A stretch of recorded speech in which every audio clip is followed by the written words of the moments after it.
Light will not be seen tonight so that we may bring you the following special.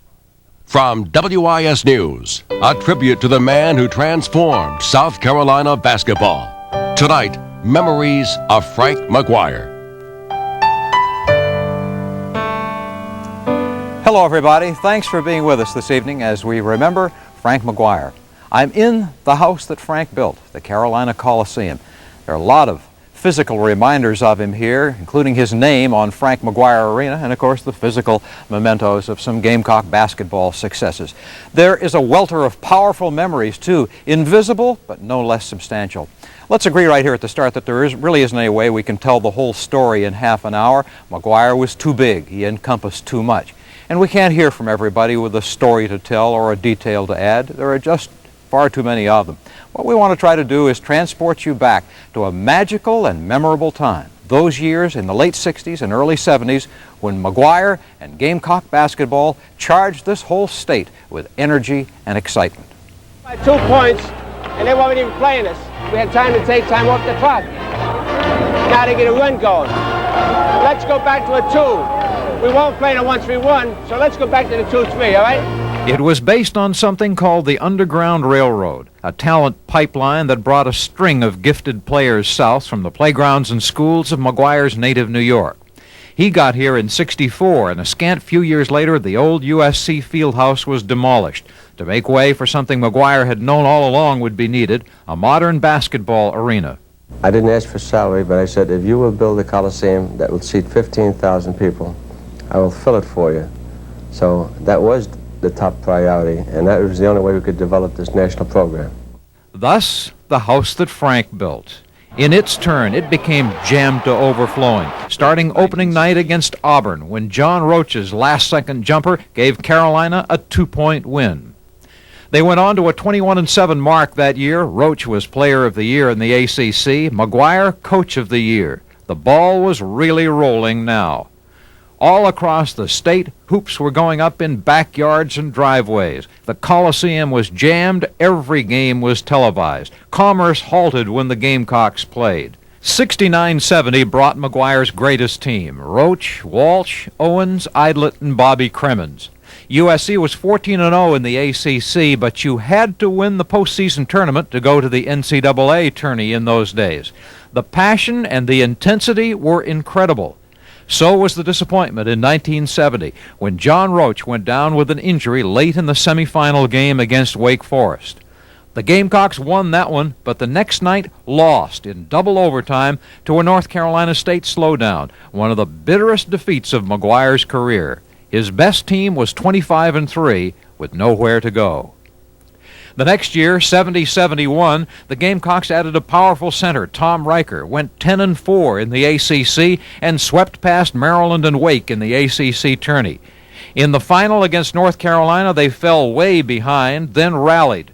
Trailing by a point with 5 seconds to go, 6'3" Kevin Joyce outjumped 6'10" Lee Dedmon, tapped the ball to Tom Owens, and the Gamecocks were champions of the ACC. It was perhaps the most dramatic moment in USC basketball history. Years later, McGuire remembered. They were so sure of getting the tap, they're on their way, and they're making 3 points instead of 1, evidently. And Kevin Joyce is probably one of the best jumpers that I've ever seen, and he clearly out-tapped this fella, and Tommy Owens had an easy shot at the basket. The Gamecocks had won the ACC championship in what, it turned out, was their last ACC game. USC pulled out of the conference and went it alone as an independent.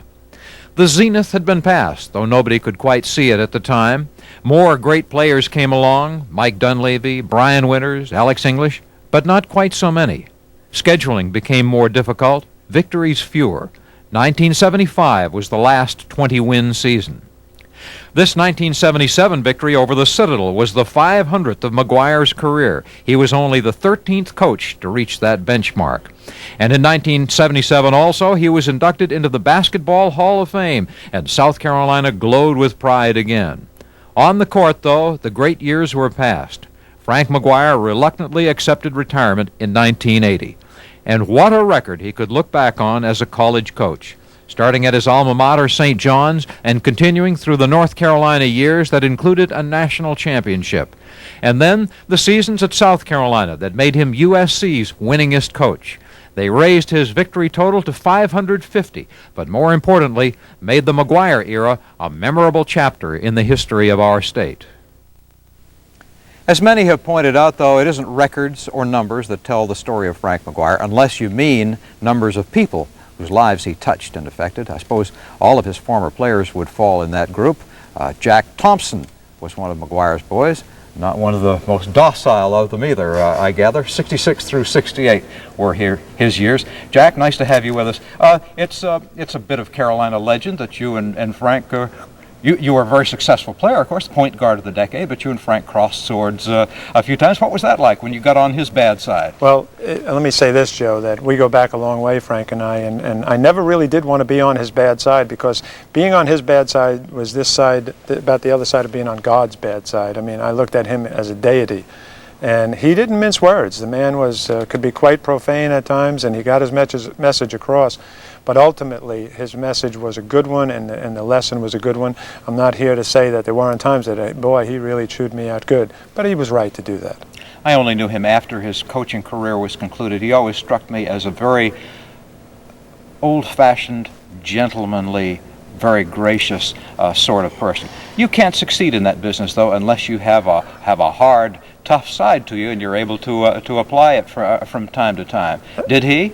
As has been documented, Joe, he's the 13th child of a family of 13 children, and he was the baby of the family. Imagine that a man that was nurtured to the extent that he was grew up to be somebody that didn't do all that much nurturing at times. He was a very difficult guy, but he was way ahead of most of the other coaches in the country. I think he set the standard way back in the 40s with St. John's, and then into the 50s he made the ACC. This man made the ACC. Let nobody ever tell you that he didn't. When he went to North Carolina to combat Everett Case at Raleigh, at NC State, they specifically wanted somebody strong enough to go up against Everett. But what they didn't realize is that they were actually bringing the whole world's, the mecca of the basketball world as far as sports reporting was concerned. He was the darling of the world as far as sports writers were concerned. Players' attitude toward him, how would you describe that?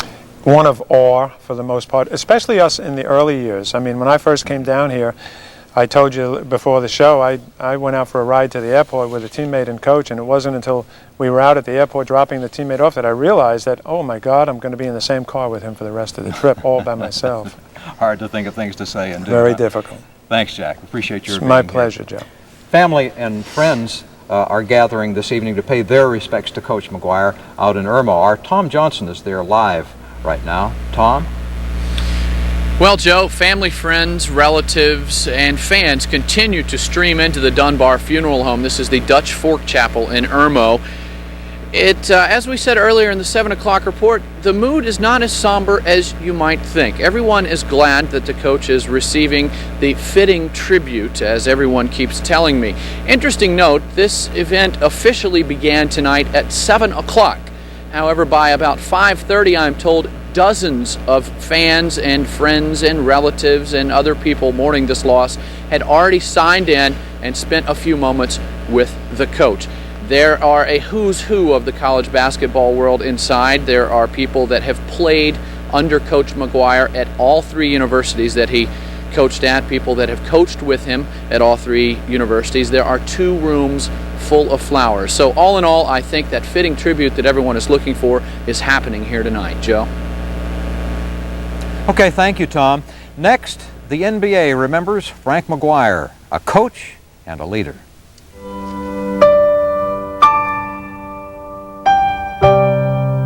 He was just such a tremendous individual that wherever he went, you just enjoyed being around him, and felt like you just learned to love him like a brother or a father, and you're just going to miss him. It's hard to explain, but you will just dearly miss him.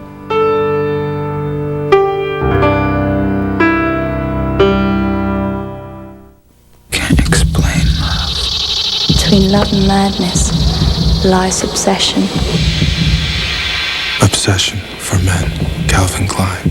Your gift with any $32 Obsession for Men purchase at J.B. White. The big sky, it's the place. I got a bigger taste. We like our canyons grand.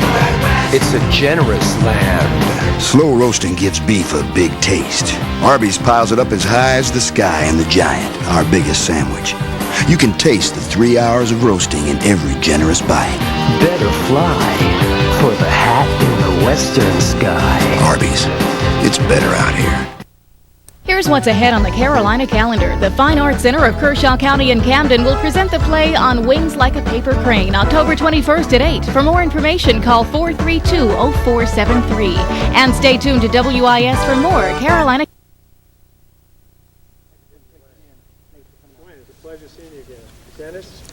For a dozen years, McGuire's top assistant at USC was Donnie Walsh. He's gone on to even greater prominence, of course, as coach in Denver and now as president and general manager of the Indiana Pacers.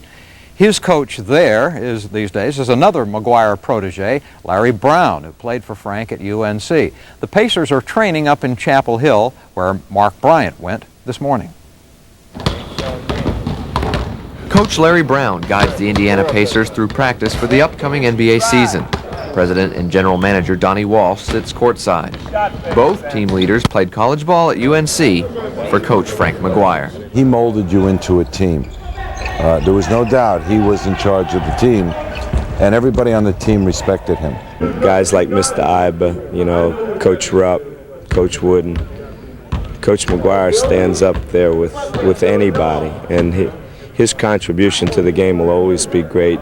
Before getting into the front office, Walsh spent time as McGuire's top assistant coach, furthering a relationship of deep admiration and respect. He was probably my second father. He was definitely my male mentor. Most of what I have done in my life, I tried to pattern after him in some fashion. So, he's a man who's had a gigantic effect on me. Now the Indiana Pacers of Walsh and Brown return to Chapel Hill to an aura of great players, championship banners, and legendary victories. As you might expect, the trophy cases at the University of North Carolina are filled. But there is one special case devoted to one special team, the 1957 national champion Tar Heels of Coach Frank McGuire. And there can be little doubt among all Tar Heels that the coach left a lasting impression. So much of what I do and what I try to be, and I hope to become, is like Coach McGuire. He was a great man, in every sense of the word. Mark Bryant, WIS Sports. Hey, thank you, Mark. There is a staggering number of people in basketball like Walsh and Brown who were directly shaped by McGuire, and there are countless more in the profession who were affected at a distance, like Dick Vitale. Before he became a talker, he was a coach who wanted to be like Frank McGuire. I spoke with Dick last night from out in Denver. You talk about Frank McGuire, you talk about a guy that was way ahead of his time. We look in this era, everybody talks about recruiting gurus and the ability to recruit great players, certainly the necessity to survive on a collegiate level. Hey, Frank McGuire, when he had that underground railroad right down to Columbia to South Carolina, and all those New York guys were coming down, and when you think about guys like Winters and Roach, and you think about all the great players, Tom Riker and Bobby Crimmins, I think it just was unbelievable. As a lover of the game of basketball, I used to love following Frank McGuire because his teams played with such a personality. They had style, the uniforms they wore, the way they dressed, all reflected what Frank McGuire was all about. If I had to epitomize Frank McGuire or talk about Frank McGuire, he epitomized really class. He was a classy guy in every phase of the game and every phase of life. And I just think it's a tremendous loss for the game of basketball because of the fact that this man was such an ambassador, whether it be college basketball, the NBA, everything he did it in a special way. He was all Rolls-Royce solid gold. Okay, as we mentioned earlier and heard from Tom Johnson, the Frank McGuire remains are at a funeral home up at Dutch Fork, and the McGuire admirers are gathering from all over the country for the visitation tonight and for the funeral tomorrow morning. Let's go back out now and hear more from Tom Johnson. Joe, as we've mentioned earlier, it is a who's who of the college basketball and athletics world here. One of the people who knew Coach McGuire for a very long time, befriended him, learned a lot from him, is Lou Carnesecca, longtime coach of the St. John's basketball program. Coach, thanks for joining us this evening. Happy to be here, Tom. I would like for you, we've been describing the mood inside, is not as somber as you might think. Could you tell me a little bit about what it's like? I think if you knew the coach, he would want it to be that way. And like a lot of people are going to talk about his athletic career, the wins, and all the great plays he produced. But I think every time I think about the coach, I get a smile on my face, because he brought so much joy to a lot of people. He always had time for the little guy, and that's the thing I remember most about the coach. Of course, I'm very grateful to him for giving me my start. He allowed me to work his scrimmages as a referee, allowed me to listen to all his halftime talks. He really gave me great encouragement, and we spent so many good times, especially lately at the NCAAs together. As a matter of fact, last year in Charlotte. Now, you got to know Coach McGuire as a baseball player at St. John's. You were on the team that he coached. I had the distinction of taking part in a lot of double plays, but didn't complete too many. I was his third base coach, and of course, he took that team to the 1949 World Series in Wichita, and then came back with the NCAA back in 51-52. So he was a great baseball coach too. And from there, you've had a wonderful career coaching at St. John's. I'm sure all sports fans know that. But you told me a little while ago that you learned a whole lot about this game from Coach McGuire. Aside from the X's and O's, but one of the things that I was taught by Coach McGuire is the handling of people. He says, when a kid makes a mistake in the ball game, I mean, everybody knows he made a mistake, threw a bad pass, took a bad shot. Don't take him out of the game right away. Don't embarrass him. Wait a couple of plays. Let it simmer down, then you can take him out. And he had a neat little trick. When the young man would come off, he'd put his arm around and look up at the clock as to say how much time, something like this, and we let him know what was happening. But he would never embarrass the kid. And Tim, I'll be forever grateful for that. Truly a great man. Coach, please. Thank you for joining us tonight. It's a pleasure to be here. Appreciate it. Joe, as you can see, more tributes to the man who deserves a lot of it tonight. Okay, Tom, thank you. Here's another New Yorker who played ball for Frank, baseball at St. John's, Governor Mario Cuomo. We'll be back in a moment now as Frank's friends measure his impact on their lives and on our community.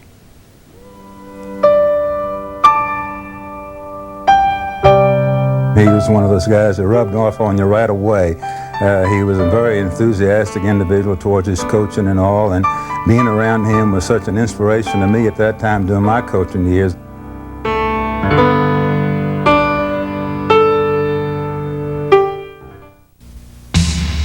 At Turnip Seed & Associates, we serve injured victims with an experienced team of professionals who care about their clients. We take pride in helping injured victims of auto and work accidents. We assist with obtaining proper health care and fair compensation for their injuries. We're always on your side. We put our clients' interests first. At Turnip Seed & Associates, we work for you. Fellow good people of South Carolina, I'm here to guarantee you of our support in one of the most important economic decisions facing all of us. I can assure you of personal savings of thousands of dollars. Our party platform consists of ongoing reductions in consumer lending rates, further trimming of inflationary budgets with a vast improvement in your overall bottom line. In this new car election year, I ask you to cast your vote for those who get the job done. Paid for by the good people at Heritage Chevrolet Buick Geo. Here are a few do-it-yourself don'ts. Don't assume you know what you're doing. There are literally hundreds of thousands of do-it-yourself injuries each year. Don't use power tools unless you're wearing safety goggles. Don't take even the simplest tool for granted. In a recent year, over 118,000 people were hurt by misusing hand tools. Don't miss this opportunity to learn how to do it better and safer. Join us for Safety Watches, Your Home and Danger Zone. It's a program that may just save your life. Saturday, October 22nd at 5 on WIS. Whether we're up against Japan or Georgia, competition for the jobs of tomorrow starts in the classroom today. I'm David Beasley. Let's get back to basics in education with a curriculum that stresses math and science and practical skills to meet the needs of employers. Safer schools producing skilled, motivated workers can be a real magnet for jobs. Higher standards of living begin with higher standards of learning. Isn't that what we really want for our children today and tomorrow? David Beasley for governor. Hi again. Frank McGuire's passing is perhaps most strongly felt in the basketball world, but he's leaving quite a void throughout the South Carolina community. Here are some more reflections and memories of lives Frank McGuire touched. Years, and I always found that he did everything first class. He treated his players that way, and he had great loyalty among not only his players but the fans and supporters of the university. And he created an image that everything was big time. Frank never talked out of both sides of his mouth. If he didn't like you, you knew it. Fast on. If he liked you, he'd do anything for you. I don't care if you'd done something wrong. He would stand right behind you. He was a very, very loyal person, and he expected loyalty in return. That was very, very important to him. He'd remember something you did good for him through his life, but he would remember, and he had and did remember people who messed with him, and he never forgave one way or another. So I figured it would behoove me to be on his good side. So I try to bring with me, some of the distinction and class that Frank McGuire brought to the game. And here he was from Columbia, South Carolina. Now I'm Charleston, South Carolina, and he means a lot to me in so many ways. He will be missed, and personally, but it's a wonderful heritage and one that we can all just take great pride and satisfaction and gratitude that he passed this way. It's the passing of an era, really, because Coach was an institution. He was more than just basketball. He meant so much to the state, and I think was probably one of the most respected and loved men in athletics that I've ever been exposed to. Also, this note, USC tells us today that telegrams and cards are pouring in from Frank's friends all across the country. Many of them will be here. Many more are thinking of him and of Jane and the McGuire family, and are making that known through the mail and through cards and letters. The university also said today that at some appropriate time in the not-too-distant future, there will be a special memorial service for Frank McGuire at the proper time and place. One would think that the Coliseum McGuire Arena would probably be a good starting point for that, but the news on that will be issued sometime soon.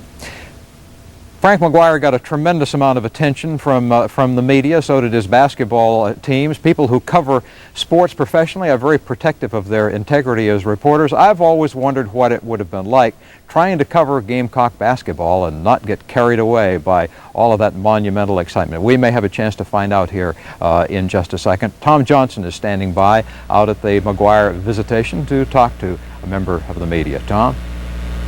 Well, Joe, Bob Cole is a senior writer at the state newspaper. He's joining us now. Bob is a man who knew Coach McGuire, both professionally starting at about the time, 1964, when Coach came to USC, and you not only got to know him professionally, but personally as well over the years. Yeah, Tom, I think I did, and he was just a remarkable man. I mean, he was much, much more than a basketball coach.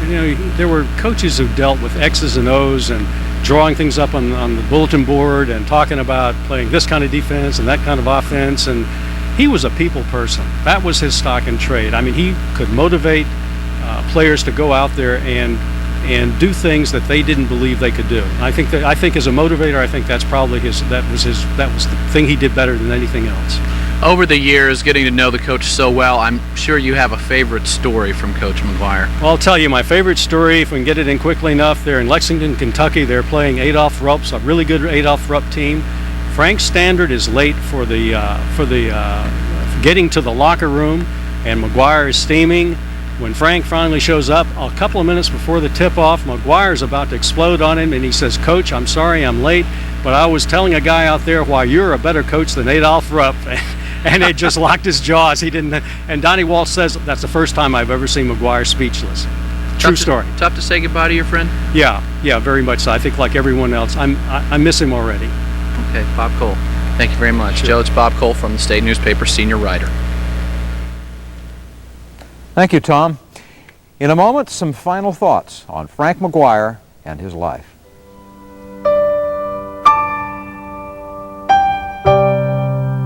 He had a great ability to not only teach you the game of basketball, but he also taught you the game of life at an early stage.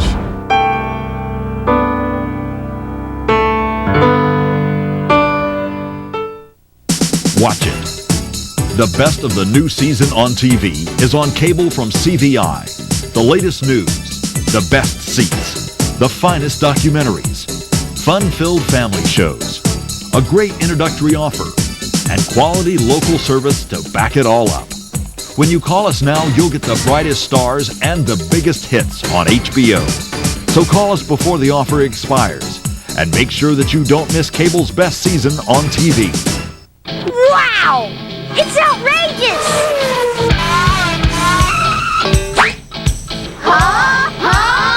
Win a computer for yourself and the school of your choice in the outrageous computer giveaway. That's a computer for you. And one for a school of your choice. There's 16 computers in all. Presented by the state newspaper and Scanna. Look for entry forms daily in the state newspaper. Class dismissed. Money when you need it, friends who treat you right. Hi, this is Wilbur Allen, part of the commercial credit team here in Columbia.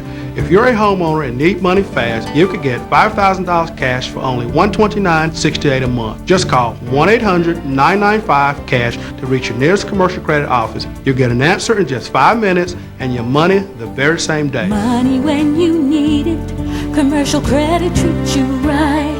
So give us a call. You'll be glad you did. 81 years ago, Heilig Myers Furniture started delivering value to our customers. We're still at it today with our entire stock of wall-to-wall carpet 40% off. Over 275 colors, your favorite textures, and every square yard 40% off Heilig Myers regular low prices. Heilig Myers 81st anniversary sale. Same sale as 81 years ago, but with a lot more horsepower.